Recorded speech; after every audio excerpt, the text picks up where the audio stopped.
হুম, এর হাঁসফাঁসটা কমেছে?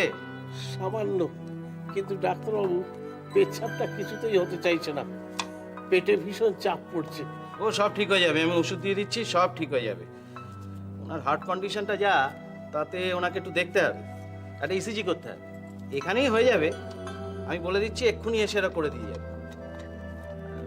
ডিসচার্জের সময় বিলটা মিটিয়ে দিলেই হবে।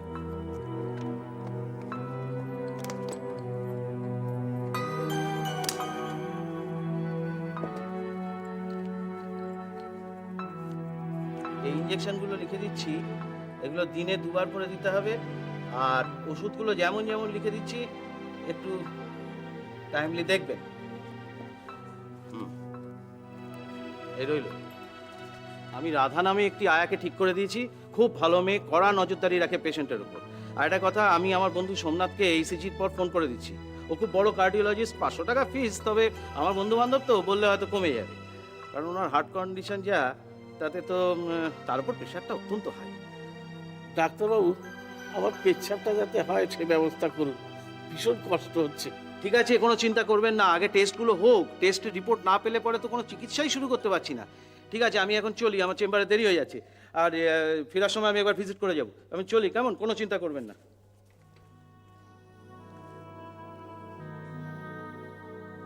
শোভনা, কি বলছো গো? আমাকে এখানে নিয়ে এলে কেন? এত খরচ। চুপ করো, ওসব কথা এখন থাক। খরচের কথা ভেবে ভেবে আরো বেশি অসুস্থ হয়ে পড়বে তুমি। তুমি সুস্থ হয়ে গেলে ও সব পরে ঠিক হয়ে যাবে গো। This is not fair. আগে যখন ইন্টার্নশিপ ছিল তখনকার ব্যাপারটা আলাদা।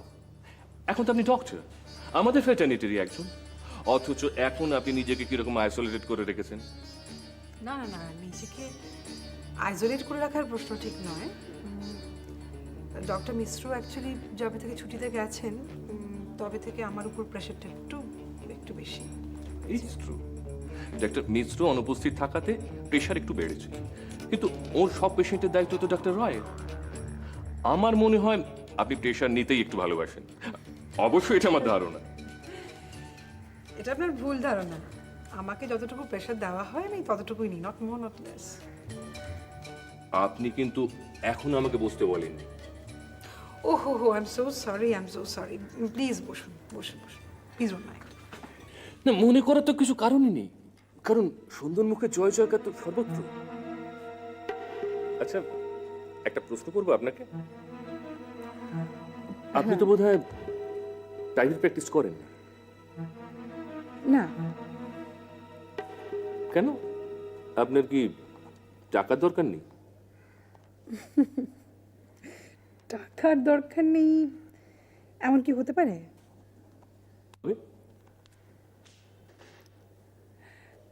তবে আর কিছু না, ইটস জাস্ট দ্যাট আমার মনে হয় হাসপাতালের ডিউটি সামলে প্রাইভেট প্র্যাকটিসের খুব একটা সময় হয় না। কেন? আমি করছি কি করে? এই শহরের সেরা 4টে নার্সিংহোমের সঙ্গে আমি অ্যাটাচড।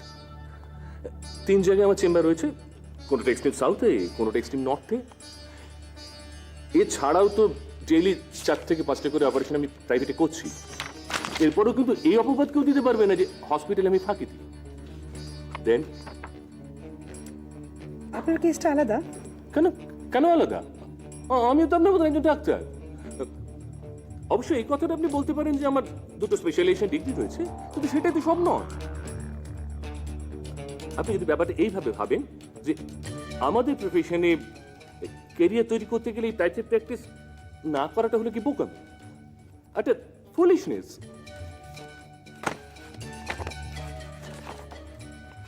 অবশ্য ডাক্তার রয়ের এক্সাম্পলটা আপনি সাইড করতে পারেন। Is a good doctor, very efficient, experience, কিন্তু এতে ওর কি লাভটা হচ্ছে? ওকে এই হসপিটালে বাইরে আর কজন চেনে, কজনই বা জানে? অথচ আপনি আমার ব্যাপারটা দেখুন, আমাকে not only in Bengal, even Delhi মুম্বাইতেও আমার নামটা ছড়িয়ে পড়েছে। বাই দ্য বাই, এই হসপিটালে আর কাউকে কিন্তু এখন আমি ব্যাপারটা জানাই। আপনাকে প্রথম আমি জানাচ্ছি, টিএমএইচ থেকে ভেরি রিসেন্টলি আমি একটা অফার পেয়েছি। Oh, I see. Congratulations. Accept করবেন নিশ্চয়ই। অ্যাকসেপ্ট করবো কিনা এখনো ব্যাপারটা ডিসাইড করিনি, তবে মুম্বাই থাকাটা আমার কাছে একটু এক্সপেন্সিভ, আর এখানে ইনকাম স্কোপটা আমার সবচেয়ে বেশি। এনিওয়ে, আমি কিন্তু আপনাকে একটা ভালো অ্যাডভাইস দিতে চাই। আপনি আপনার প্রাইভেট প্র্যাকটিসটা এক্ষুনি শুরু করে ফেলুন। আমি আপনার চেম্বারের ব্যবস্থা করে দিচ্ছি, আপনাকে এখন অন্য কিছু নিয়ে আর কিচ্ছু ভাবতে হবে না। প্র্যাকটিস একদম জমে গেলে তারপরে আপনি যা দেবার দেবেন। না না, আপনি যদি চান তো আগামীকালই আপনাকে আমি নিয়ে যেতে পারি। না না না, আসলে আমি ঠিক এই মুহূর্তে আমি ঠিক চাইছি না।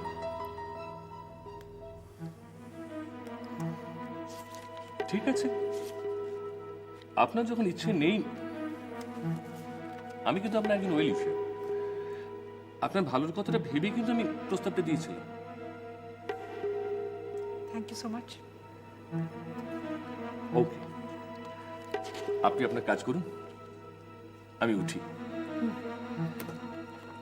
কিন্তু একটা কথা খেয়াল রাখবেন, যদি কখনো আপনার কোনো রকম আমাকে প্রয়োজন হয়, আপনি কিন্তু একদম হেজিটেট করবেন না। আপনাকে সাহায্য করার জন্য আমি সব সময় হাত বাড়িয়ে রেখেছি। বাই।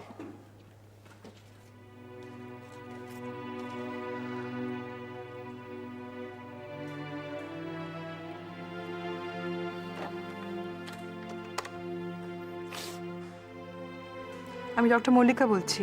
সিস্টার সন্ধ্যা আছে? সন্ধ্যা, ফিমেল 4 নম্বরের খবর কি? কি কন্ডিশন? টেম্পারেচার?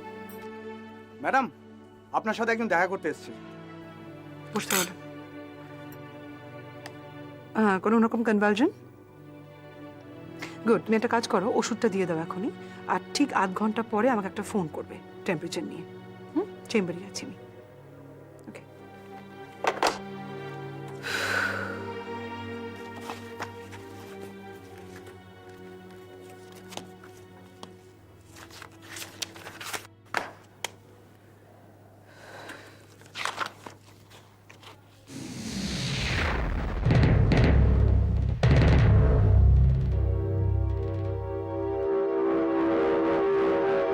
তুমি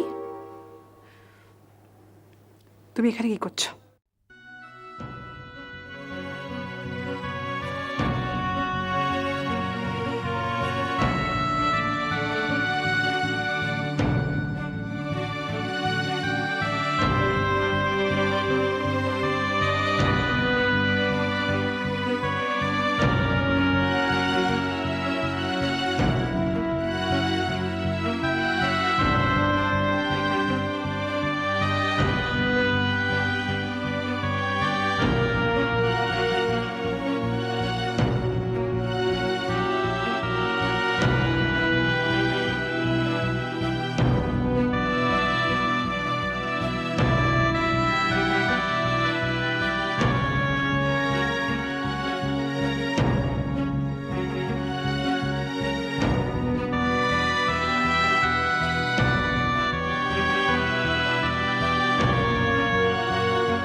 আপনি ওদিকে যান সিস্টার, আমি ক্যাবিনটা হয়ে যাচ্ছি।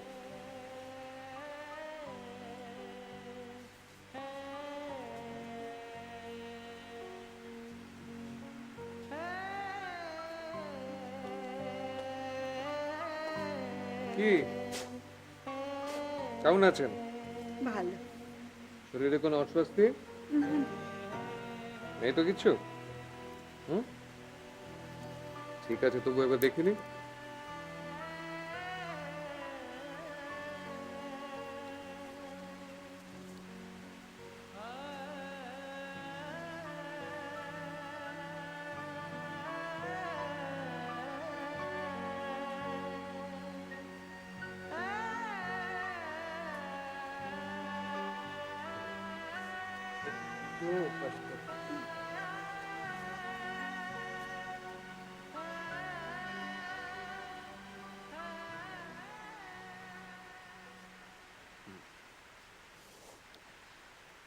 ঠিকই তো আছেন মনে হচ্ছে। হুম,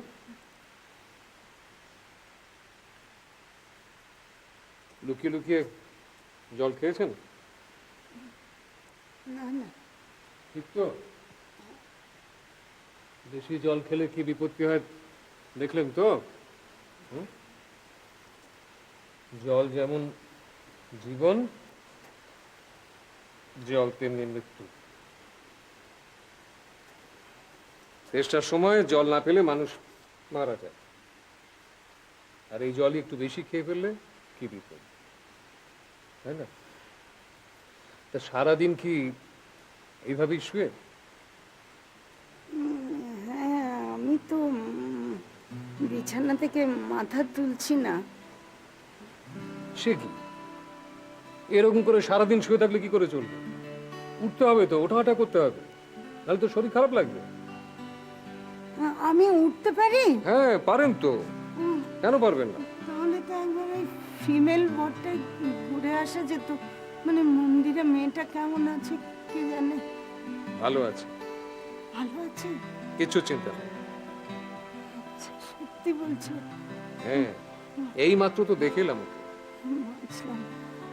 আচ্ছা, তাহলে আমি কালকে একবার ওকে দেখে আসবো। পরে বকাবকি করবে না তো? না না, বকাবকি করবো কেন? আপনি তো গিয়েছিলেন, যাবেন আপনি। গেলে ওরও একটু ভালো লাগবে। সারাদিন তো প্রায় একা একাই থাকে। ঠিক আছে, আমি আসি তাহলে।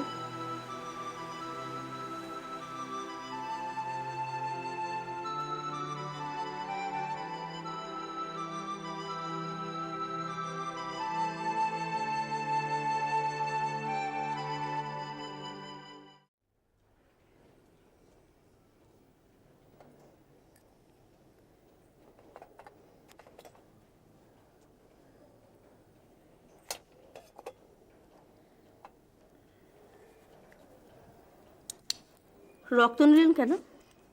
টেস্ট করাতে হবে। ওনার ইএস আর সুগার দুটোই টেস্ট করাতে বলেছেন ডাক্তার বসা। কেন? আমি কি করে বলবো, আমি তো ডাক্তার নই। উনি দরকার মনে করেছেন তাই বলেছেন। দেখুন, আজ 3 দিন ওনাকে এখানে ভর্তি করেছি। রোজ রোজ একটার পর একটা শুধু টেস্টই করে যাচ্ছেন, কিন্তু রোগ সারার তো কোনো লক্ষণ দেখছি না। এত অধৈর্য হচ্ছেন কেন? টেস্ট না করলে ট্রিটমেন্টটা হবে কি করে? শোভনা, কি বলছো গো? আজকে কত তারিখ? কেন তারিখ দিয়ে কি করবে? না মানে কতদিন আমি এখানে এসেছি? আজ 4 দিন। 4 দিন হয়ে গেল এখানে শুয়ে আছি, অথচ একটু কষ্ট আমার কমলো না। এরা এত কিছু টেস্ট করলো। আচ্ছা, আমার কি কোনো খারাপ অসুখ হয়েছে? না না, কে বললো তোমায়? তাহলে ওরা এত টেস্ট করলো কেন?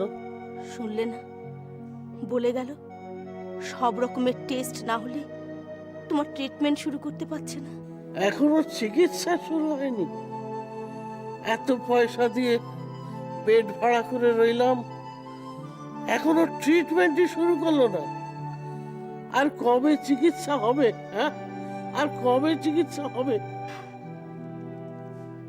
জানি না, আমি কিচ্ছু জানি না। কি বলছেন কাকিমা? এই 5 দিন ধরে নতুন নতুন ডাক্তাররা কাকাবুকে শুধু দেখেই যাচ্ছেন, ওনার ট্রিটমেন্টের কোনো ব্যবস্থা হলো না। তা আপনি ওই ডক্টর বসাকের সঙ্গে সরাসরি কথা বলছেন না কেন? কাকাবুকে এখানে ভর্তি করানোর আগে উনি আমাদেরকে কথা দিয়েছিলেন যে কাকাবুকে 2-3 দিনের মধ্যে সুস্থ করে বাড়ি ফিরিয়ে দেবেন। তা না করে ওনাকে এইভাবে ফেলে রেখে বিভিন্ন রকম টেস্ট করিয়ে যাচ্ছেন। উনি তো আমাদেরকে পরিষ্কারভাবে জানাবেন যে কাকাবুর কি হয়েছে। সেইটাই তো বুঝতে পারছি না। উনিও তো ভয় পেয়ে যাচ্ছেন যে কোনো খারাপ শক্ত অসুখ করলো কিনা। হ্যাঁ, সেটা হলেও তো উনি আমাদেরকে জানাবেন। এভাবে আমাদেরকে ধোঁয়াশার মধ্যে ফেলে রেখে দিয়েছেন কেন? তুমি একবার একটু কথা বলবে শিবু? আমার আর এখানে এক বেলাও ভালো লাগছে না। যা হবার বাড়ি যেয়ে হোক। আমি অসুস্থ, তোমার কাকিমা মেয়ে মানুষ, ওই ডাক্তার যা ইচ্ছে তাই করছে, ভাবছে যে আমাদের হয়ে বলার কেউ কিছু নেই। আবার রক্ত নিয়ে গেল শরীর থেকে, কি নাকি টেস্ট করবে। এত টেস্ট কিসের? আর উনি আমাকেই বা পরিষ্কার করে সব কথা বলছেন না কেন? আজ কদিন থেকে আমারও চোখের ঘুম চলে গেছে। কি যে হবে শেষ পর্যন্ত আমি কিচ্ছু বুঝতে পারছি না, কপালে কি আছে। ঠিক আছে ঠিক আছে কাকিমা, আপনি চিন্তা করবেন না। আমি ডক্টর বসাকের সঙ্গে কথা বলবো। ওনার কাছে আমি পরিষ্কার জানতে চাইবো যে কাকাবুর কি হয়েছে, কেন উনি এনাকে দিনের পর দিন ফেলে রেখে দিয়েছেন। উনি যদি না পারেন তো আমাদেরকে জানাবেন। এভাবে কেবিন ভাড়া করে দিনের পর দিন ওনাকে ফেলে রেখে দেওয়ার অর্থ কি? আমি জানি শাশ্বতী, আপনাকে খুবই ব্যস্ত থাকতে হয়, কিন্তু তার মধ্যে থেকেও আপনি সবাইয়ের খোঁজ নেন, শুধু আমারটা ছাড়া। ছি ছি ছি, এ আপনি কি বলছেন? আসলে কি জানেন, এবার এই কাজের মধ্যে সকলের সঙ্গে দেখা হয়ে যায়। আমি আলাদা করে কারোর সঙ্গে দেখা করতে চাই না। বেশ, তাহলে আমি মাঝে মাঝে যাবো আপনার কাছে দেখা না না, করতে। এই কথা বলে আমাকে লজ্জা দেবেন না। ঠিক আছে, এবার থেকে আসবো, মাঝে মাঝে আসবো, গল্প করে যাব। তবে হ্যাঁ, ঘন ঘন আসবো না, তাহলে সকলে ভাববে যে শাশ্বতী পাল সুবিধে নিতে আসছে। না, এই কথাটা কেউ ভাববে না। এই কথাটা ভাববে না, তার কারণ এরা সবাই জানে যে আমি এখানে একটা ঠুঁটো জগন্নাথ। আচ্ছা, কি আশ্চর্য, আমরা দাঁড়িয়ে দাঁড়িয়ে কথা বলছি কেন? বসুন না না, বসুন এখন বসুন। বসবো না, এখন তো ডিউটি চেঞ্জের সময়, এখন ওখানে থাকতে হবে। না, আমার বেশি সময় লাগবে না, আমার এই 5-7 মিনিট আচ্ছা সময় আচ্ছা, লাগবে। ঠিক বসুন আছে, হুম। আচ্ছা।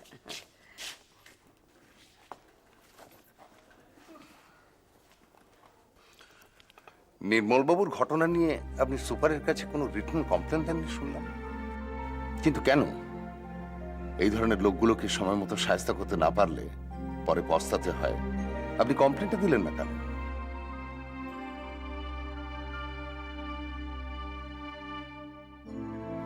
আপনি না বললেও আমি বুঝতে পেরেছি ব্যাপারটা।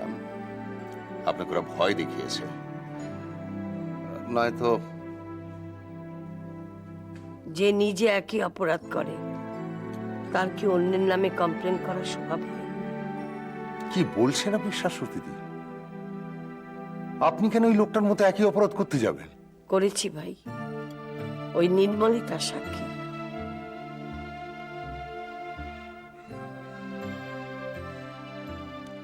ঘটনাটা আমাকে একটু খুলে বলবেন শাশ্বতীদি?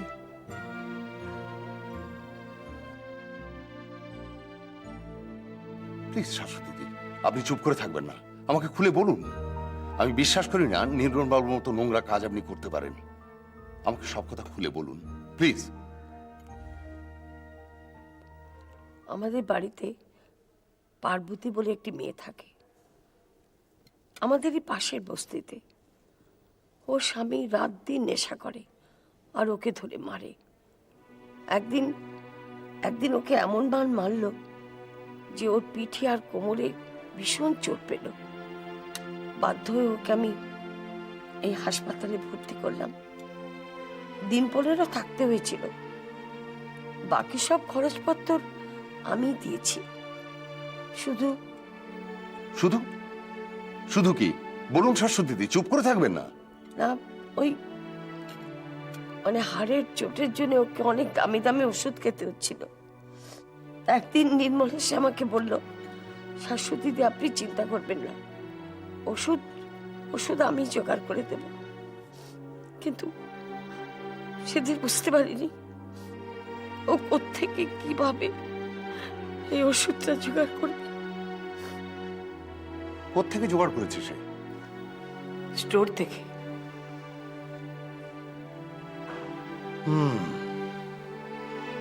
বুঝেছি, ওষুধগুলো ও হিসেবের কারচুপি করে ম্যানেজ করেছে। আর ওর দেওয়া ফলস রিকুইজিশনে আমি সই করে দিয়েছিলাম। এখন ভাবি কেন যে সই করেছিলাম। আসলে আপনার দুর্বলতাটাকে ঢাল করে ও নিজেকে বাঁচাবার চেষ্টা করছে।